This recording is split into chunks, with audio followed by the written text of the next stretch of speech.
Yes, what is the story? Welcome back to another episode of myself, Nolezy, one half of the FPL Draft Joe. Hope you all had a great Christmas and a very happy New Year. We're going to pick up exactly where we left off a couple of weeks ago. We're looking at all things FPL Draft. We're officially just over halfway on the season. Hopefully you're near the top. If not, let's get you there. If you're near relegation, let's get you out of there. We're looking through waivers. We're looking through injury suspensions and the all-important listener questions. So let's get into it. Right, firstly, looking at some injuries and suspensions. Top of the list, and a couple of people have been asking about him. Saka, we know, is out for a number of months. Hamstring surgery. So, yeah, we'll talk about him later on. Thiago of Brentford, out with no return date. Bowen broke his foot. So, again, that'll be probably 6 weeks before we see him again. Cunha only will have one game ban in the Premier League. He'll face 2 games. One of them will be played in the FA Cup, which is unbelievable result for what he did, in my opinion. Rodgers, 1 game suspension, 5 yellow cards, and then Duran, I think he's out for 2 more games minimum. And there was talks of the ban being extended, so kind of good for Watkins owners. We'll see where that puts us in the future. Doubts. Welbeck's at 25%. I read somewhere that he's a chance of making it this week. Probably not, but he's in and around there, so he could be a cheeky little pickup on the waiver if he has been thrown off a couple of weeks ago. Sven Botman is on the way back as well, just lacking fitness. Apparently, he has been training a good bit recently, so you never know. You might see him this week. I think we'll see someone else prior to him coming back. McNeil again, touch and go for the weekend. Probably won't make this week. Probably make the week after that. Flecken, there is a good chance Flecken might be back this weekend. I don't think it was as bad as first thought. So Flecken could be back in for a shout this week. So if you have the Brentford sub keeper, maybe be looking to the waivers to pick someone up instead. And then Pau Torres' foot injury. Again, I don't know how serious that is, but it's going to be a couple of weeks. So we'll see someone else centre back, more than likely for Villa this week. And we have Reece James on the watch list. On the bench for Chelsea this week. Obviously, you want to see him get like 2 starts in a row before he gets his red card or usual injury, but just one to note. And then Tyrone Mings, he came on the last day for Pau, so we might see him get the start as well. Might be a bit much. He did play 70 minutes. The 90 minutes after a 70 minutes game might be a bit much, but Mings is back on the list. So yeah, a couple of people to keep an eye on. Kind of the ones I'd highlighted, maybe your Welbeck, maybe your Botman, maybe get them under the radar before they get fully fit and people are looking at them. Okay, straight into our waivers, we're looking at some defensive picks and we're looking at some punts. You might pick them up for maybe one game week. There's a range of different players here, from nailed to players that have featured very little this season, but because of injury might get a shout. We'll start off with one of those players, Kelly of Newcastle, and that comes with Schär being suspended. So Kelly has only started 3 games this year. He's more likely to get in there over Botman this week, just because Botman's not fully fit yet. Looking at his stats, they're not amazing. These stats are essentially irrelevant when we look at a player like this who's just going to come in because of injury. Who he's playing is probably more important. Spurs away, so there could be goals in that, and we're probably not going to see much of Kelly. It might be just a 1 game week punt until Botman's fit and Schär is back from suspension. So just in case you need a player that might play, maybe a free agent, Kelly could be that man. Looking up the list, slightly better, again, related to Pau Torres' injury, is Diego Carlos. He has started 8 games this season, so again, more likely to get the nod over Mings in terms of fitness, in terms of in form. And his stats, again, aren't amazing. 0.75 expected goal involvements this season. He's only kept 1 clean sheet himself. They play Leicester at home, and I suppose that's probably better than Spurs away. Yet, Leicester have been playing unbelievable, and they did really well against City last week, so I do kind of expect them to score. I think if you're going for the most solid punt of these 3 is Collins. 90-minute man, actually really good at returning for kind of a low-level pick. 3.1 expected goal involvements with 2 goals, 1 assist, 2 clean sheets this year, but their expected goals conceded is pretty poor, with around 1.7 goals per game expected for Brentford. But again, they play Southampton at home. So a lot of the different things do go in Collins' favour. If you're looking for a 1 week punt, Collins, great pick.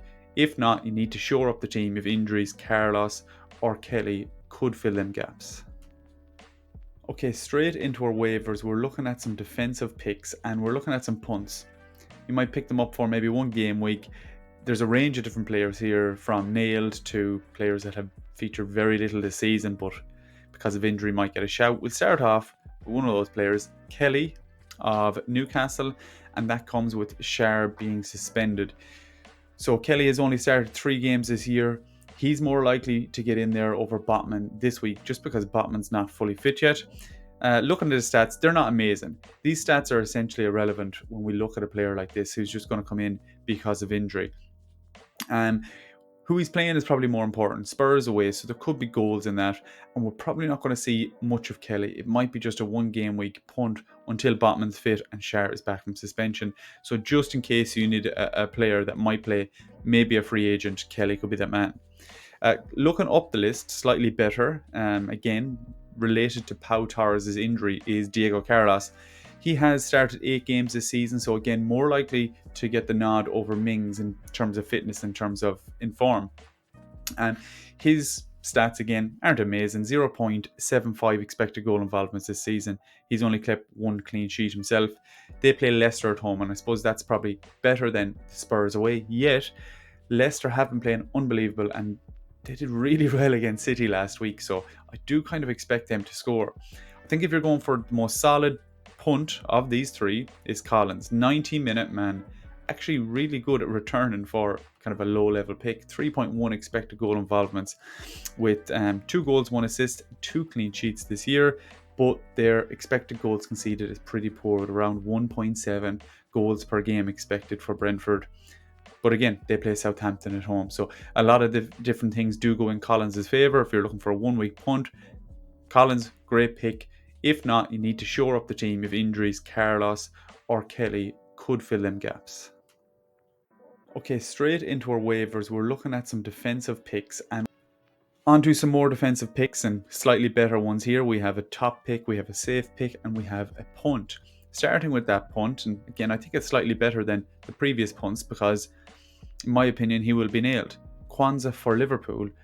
With the Kanata injury, with the Gomez injury, Bradley's injured, there's a lot of defensive injuries there, and it seems like Kwanzaa's going to have to start. He's only started 2 games this year. The infamous game week 1 where he got whipped after 45 minutes and hasn't really got a look in since. But I think Kwanzaa over the next while is going to be a decent pick. I think when I compare him, and again, these 3 players aren't to be compared one to the other. I suppose if they're all on the waiver, they are, but the Kwanzaa pick, you could pick him up maybe with a Gehi, right? Because what you really want to be looking for here is your expected goals conceded, and Kwanzaa playing for Liverpool is going to have a really good one. So if you get him for 4 games, I still don't know what the story is with Kanata's injury. It says no return date, but let's say it's 4 games. Well, you're still playing for Liverpool for them 4 games. We had it with Kelleher when he got in goal and did really, really well. I kind of doubted him and thought the defence might weaken. That's the only other thing that I could say about this Kwanzaa, is that if he doesn't play well, maybe the expected goal conceded increases as well. But I think as a low-level pickup that people mightn't be looking at, I think it's a bit of a no-brainer to add to your squad if you're looking for a defensive waiver. I think if you're looking for a long-term waiver, someone that's going to plug a gap for a good length of time, Gehi is that man. 90-minute man, missed last week and maybe was dropped off because of that red card, so maybe people aren't looking at him. 90-minute man, 1.8 expected goal involvements this year, which I was surprised at. I know it's not very high at all. 2 goals, 4 clean sheets, and the points per game is not great. It's just around 3, but that's not too bad. Not too bad, considering all the teams that are conceding goals, the really good teams that are conceding goals. If you got 3 points from your defender every week, that's pretty good. You'd be delighted with 4. So 3 is pretty good. And then my top pick is Livramento, and my top pick is Livramento because Trippier just came off injured again, hamstring. He had 2 good games in a row, but that's always the problem with Trippier, that he is going to have them niggles. He's getting on now. I thought he might even go this January. But anyways, I think Livermento nailed in right back now. Newcastle playing very, very, very well, defensively and offensively. So I think his numbers haven't been great in terms of his XGI. If we look at it, it's 0.5 expected goal involvements. Not good at all. But I think with Newcastle improving, I think his numbers would slightly improve as well. He hasn't got a piece of them clean sheets yet because Trippier got the start. But with Trippier injury, I think it's kind of a perfect replacement. Obviously, Lewis Hall is a better option.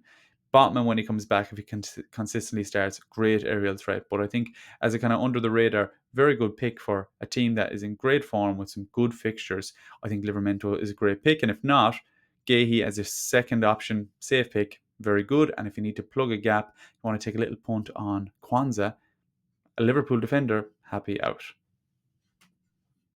Moving on to some midfielders and punty midfielders for this week and possibly the foreseeable, but looking at more so one game week, we are looking at three players in Kevin Shaddy of Brentford, Savio of City, and He Chan of Wolves. These are kind of to be compared because if you're looking for one player for a one game week punt, possibly all three of these are going to be on the waiver. Maybe Kevin Shaddy is not on the waiver, but if he is, he's playing Southampton. Now, he did not start for Brentford this evening. That game is currently on. Arsenal have just scored. But I wouldn't be surprised if he did start against Southampton. Even if he only comes on for maybe 30 minutes, we know that that's enough that he can bang one or two. In terms of his returns, he's the best out of the three of them. 4 goals, 4 assists compared to Savio's 1 goal, 3 assists, and then He Chan's 2 goals. If we're looking for kind of a more explosive one that might get a start, Savio has started the last 2 games for Man City and has been one of their better players. Set up both goals, was involved in both goals in the last game week and was definitely one of the better players. He, on average, gets more minutes per game, 57, but again, a lot of these are skewed because Shade has been starting recently, and then He Chan is just coming back into it. In terms of XGI, Savio is the man, 6.3 expected goal involvements compared to Shade's 4.1, and then obviously He Chan well down with 0.81. So a really, really good pick that might continue to start. They play West Ham at home, and there could be goals in that. So Savio, a really good pick. It's just always, will he start? There's a chance he gets absolutely 0 minutes the next game week, and you wouldn't be surprised. Another decent punt pick is He Chan, and I think He Chan is probably the most likely to start out of these three. Just because Shade didn't start recently, but there's a high chance of starting. Pep Roulette, and then He Chan banged the last day, but also obviously Cunha's injured. So we might see a top three of Strand Larson, He Chan, Bellegarde, or Guedes, so on and so forth. There is a couple of different rotations, so I wouldn't even be surprised to see him bench. But if I had to put my money on it, I think He Chan gets a start this week, and they play Forest at home. Now, that is a tough fixture. So I think if you're assessing these, I think Savio could be a decent long-term pick, but up and down, you know what you get with Pep. He Chan could be one that continues to start, but Forest are a tough team and Wolves have some tough fixtures. And Shade is one of those that you're going to have to pick and stick. Could get a good return on any given day, but if he was starting against Southampton, if I was confident he was starting, he would be the 1 week pick. But again, there's multiple different factors that might come into your thinking when selecting one of these. Looking at some better midfielders now, and ones that I rank slightly higher, there's a lot of players that could have been on this list. But again, I'm assuming a lot of them are taken. I have Murphy, Jolinton, and Alanga. And you could have Morgan Gibbs-White there. You could have numerous other players. But again, once a player starts returning, and I know Murphy and Alanga have been at it for weeks, so again, I'm assuming they're gone, but maybe you have a player that you want to trade out for them and you want to maybe see how they fare up against that player.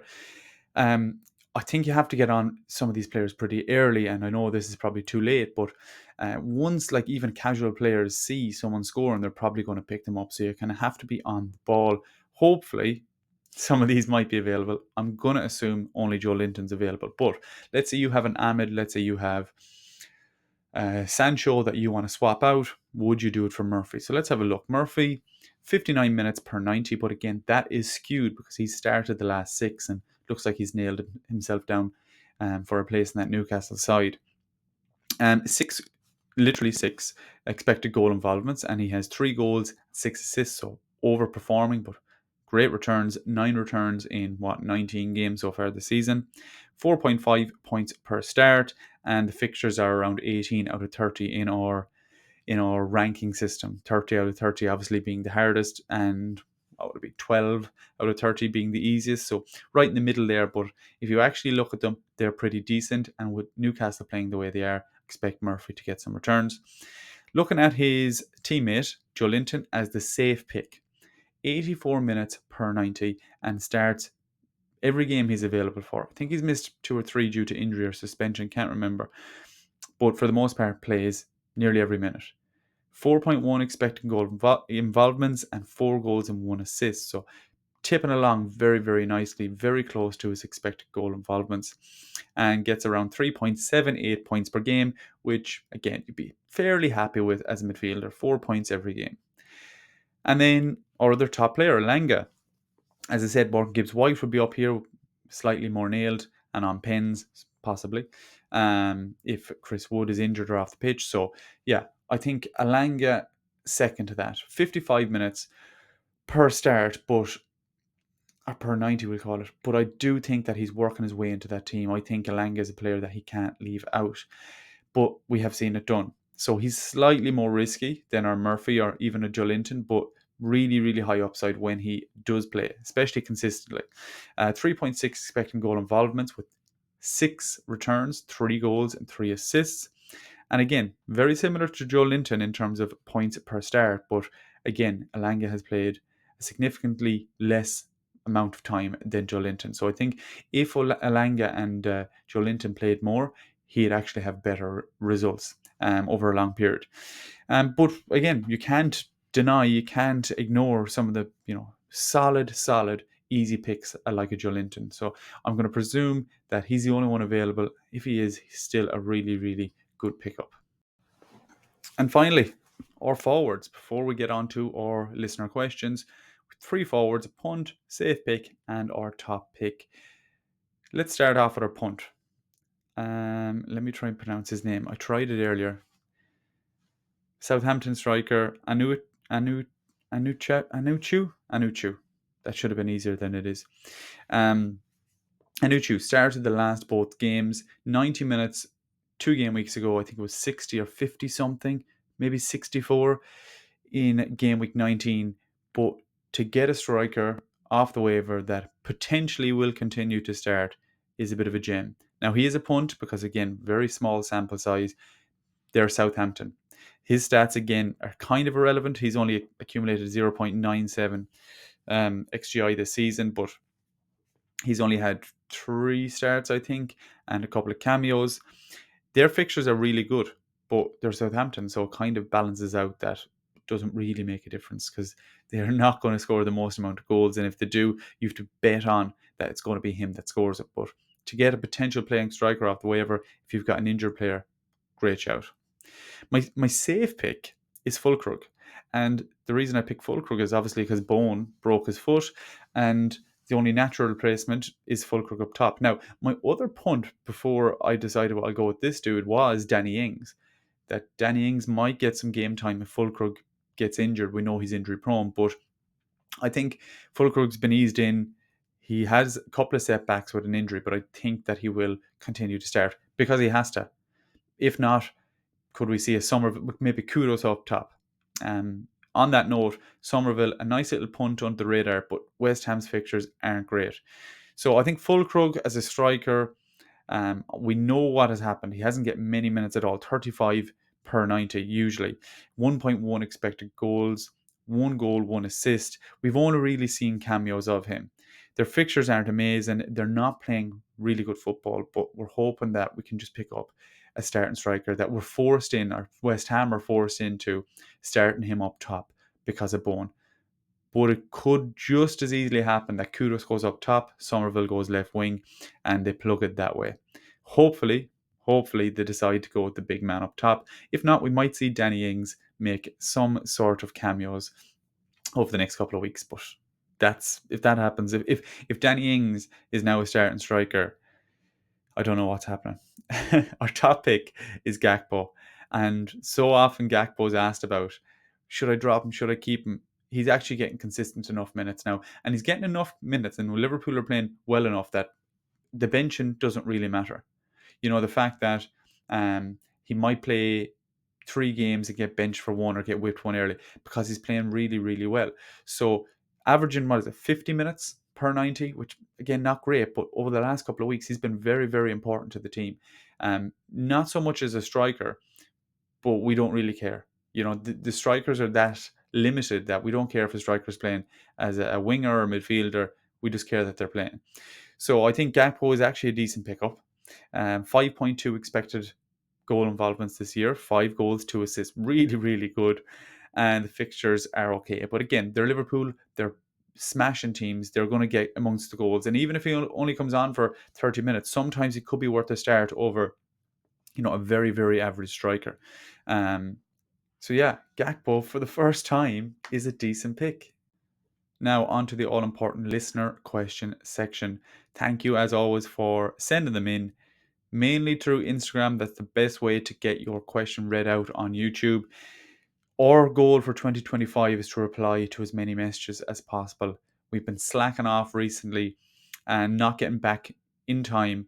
So if you have a message on Instagram, whether it was from 2 weeks ago or when it was, I'll reply to it and clear up the inbox and then go from there. So do try and send them in on time. Some people send us 5 minutes before the waiver deadline. It's never really going to be able. We're never really going to be able to get back to you that soon. But on a Thursday, on a Friday, we're going to try and answer as many questions as possible. If you want it read out on the YouTube in a bit more detail, on the Instagram stories. So I'll put up a box on a Sunday, on a Monday, reply to that, and we'll answer it on here. Other than that, let's keep her going. Konza or Trippier need a Gomez replacement. So Trippier is injured, so I think long-term solid pick that is going to start most games. Konza, if you're looking for a short-term upside pick, Konza. Trade away Saka for a much lower value pick. Yeah.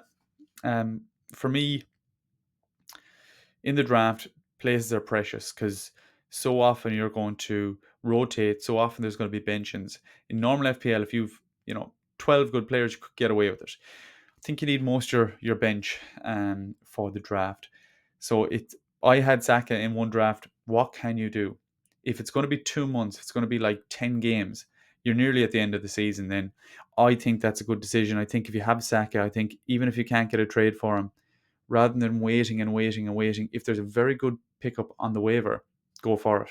I picked up Alanga for Saka, and Alanga has banged the last 3 weeks. There's nothing to say that a player that you pick up won't, not going to say match it, but can't perform. So don't be too afraid of it. Robertson, keep or what?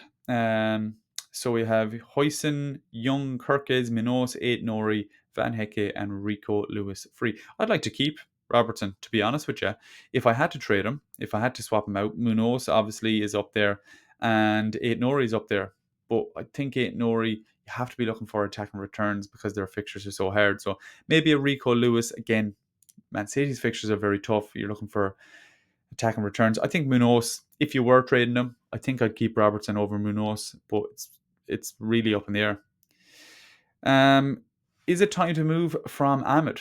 It's not essentially time. There's nothing he's not injured or whatever, but United are playing very poor, and I just don't trust them no matter what game they play. I think if there's a Murphy, if there's a Langa on the waivers, but I wouldn't be just getting rid of him for anyone just to replace him because United are bad and he's been underperforming. But if there is a good pick, maybe that we talked about in today's episode, that you think, geez, I like that person, I don't mind the switch. Hold Doku or get a Langa or Jolinton. Again, from watching the video, my thoughts are clear. I would go for a Langa or Jolinton, definitely over Doku. I think we'll look back and we'll see, in maybe 10 years' time, like Doku was one of those players that could have been unbelievable.